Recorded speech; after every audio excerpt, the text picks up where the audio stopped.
Assalamu alaikum. I am Aryan Noor. I am a lead therapist at Impact Autism Care Center. Today we are going to talk about how to improve your child's handwriting and pencil holding at home. क्योंकि basically जब बच्चा हमारे पास initially आता है तो उसकी pencil holding इतनी अच्छी नहीं होती है। बच्चा पेंसिल को इस तरह से करके होल्ड कर रहा होता है, तो बहुत से पेरेंट्स का ये कंसर्न होता है कि हमारा बच्चा पेंसिल ठीक से होल्ड नहीं कर रहा। ऐसी कौन सी स्ट्रेटजीज़ हैं जो हम घर पे भी यूज़ करके बच्चे की पेंसिल होल्डिंग को इम्प्रूव कर सकते हैं। तो आज के वीडियो में हम यही चीज़ें डिस्कस करेंगे कि ऐसी कौन सी स्ट्रेटजीज़ हैं, कौन सा मटीरियल है जो हम यूज़ करके बच्चे की हैंड राइटिंग को इम्प्रूव कर सकते हैं।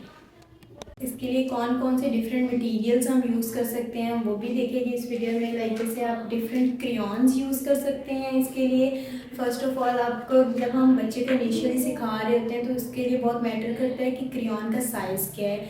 जब आपने बच्चे को इनिशियली सिखाना है तो आपने क्रेयॉन का साइज़ छोटा रखना है, बहुत ज़्यादा बिग क्रेयॉन नहीं लेना, क्योंकि उस तरह बच्चे को फिर ग्रिप करने में थोड़ा मुश्किल होगी। तो इसलिए उनको पेंसिल होल्डिंग की ग्रिप सिखानी है, उनकी इस ग्रिप को मेनटेन रखने के लिए आपने इसका साइज़ छोटा लेना है। सेकेंडली आप डिफरेंट ग्रिपर्स यूज़ कर सकते हैं। आप इजीली मार्केट में जो भी अवेलेबल हो आप उस टाइम पे वो ले सकते हैं। ये डिफरेंट ग्रिपर्स हैं। उसके अलावा आप पेंसिल के ऊपर टेप भी रैप कर सकते हैं। डिफरेंट टेप ले सकते हैं आप, पेपर टेप या स्कॉच टेप, कोई भी टेप आप इजीली जो भी आपके पास अवेलेबल हो घर में तो आप वो करके इस बच्चे की पेंसिल होल्डिंग को मेंटेन कर सकते हैं। इसके अलावा अब different rubber bands, elastic bands easily मिल जाते हैं, तो आप वो भी रैप करके बच्चे को उसके साथ भी काम करवा सकते हो। इसके अलावा आप बोर्ड मार्कर्स यूज़ कर सकते हो, क्योंकि बोर्ड मार्कर की भी ग्रिप थोड़ी थिक होती है, तो इससे भी बच्चे की जो है एक तो राइटिंग भी इम्प्रूव होती है, फाइन मोटर्स भी इम्प्रूव होते हैं, और साथ साथ उसकी जो ग्रिप पे हम काम कर रहे होते हैं वो भी इसकी इम्प्रूव हो जाती है। ये डिफरेंट मटेरियल्स हैं जो आप घर में यूज़ कर सकते हैं, इजीली मार्केट में अवेलेबल हैं, और इन सब चीज़ों को यूज़ करके आप बच्चे की पेंसिल होल्डिंग पे, उसकी राइटिंग पे काम कर सकते हैं।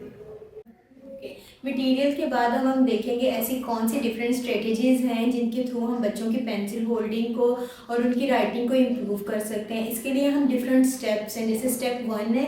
स्टेप 1 में हम बच्चों को इनिशियली जब स्टार्ट करवाते हैं तो हम स्क्रिबलिंग के थ्रू करवाते हैं, क्योंकि बच्चे को इनिशियली जब उसको पेंसिल होल्डिंग सिखानी होती है तो हम स्क्रिबलिंग से स्टार्ट करते हैं कि डिफरेंट स्क्रिबलिंग हम डिफरेंट क्रेयॉन्स के थ्रू करवा सकते हैं कि किस तरह बच्चा डिफरेंट क्रेयॉन्स को यूज़ करके वो जब स्क्रिबल करता है तो वो एक बहुत प्लेफुल एक्टिविटी भी हो जाती है इसके लिए कि बच्चा एंजॉय भी करता है डिफरेंट क्रेयॉन्स के साथ। वो बड़ा एक आर्ट वर्क भी हो जाता है उसके लिए। बच्चा इस चीज़ को एंजॉय करके साथ साथ साइड बाय साइड हम उसकी फाइन मोटर्स पे भी काम कर रहे होते हैं, उसकी अटेंशन कंसंट्रेशन पे भी काम कर रहे होते हैं, और उसकी पेंसिल होल्डिंग पे भी हम काम कर रहे होते हैं। तो आप स्क्रिबलिंग को डिफरेंट तरीके से करवा सकते हैं। You can use a sketch book for it, और इसके अलावा आप वाइट बोर्ड्स यूज़ कर सकते हैं। डिफरेंट LED पैनल्स होते हैं जो आप मार्केट में इजीली अवेलेबल होते हैं, तो आप वो लेके बच्चों की पेंसिल होल्डिंग पे, उनकी स्क्रिबलिंग पे काम कर सकते हैं।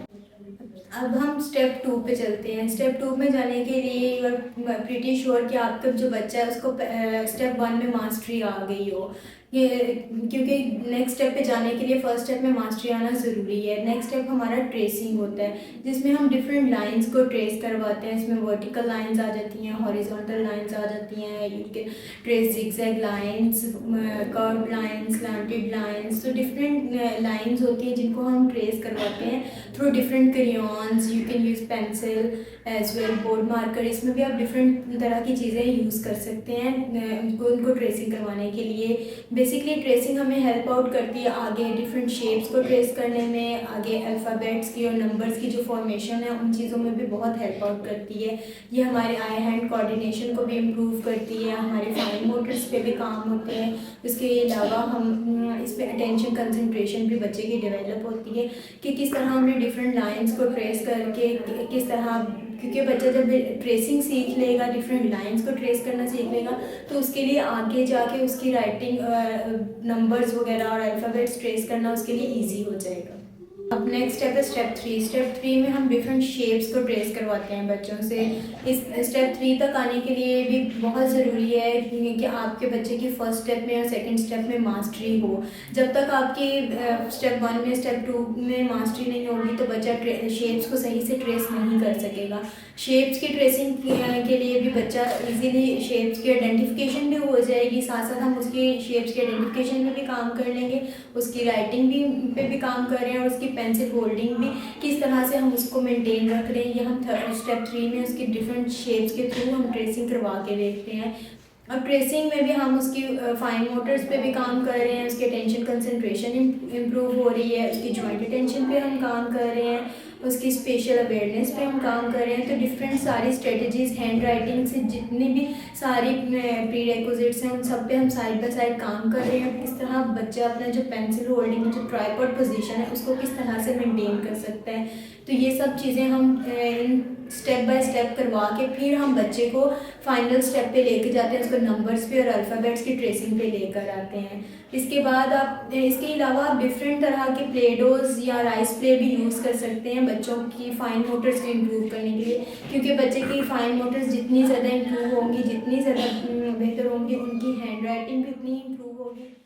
होपफुली आपको ये वीडियो बहुत हेल्प करेगी कि आप किस तरह से घर में different strategies, different material use करके बच्चों की हैंड राइटिंग पे और उनकी पेंसिल ग्रिपिंग पे काम कर सकते हैं। Thank you. अल्लाह हाफिज़।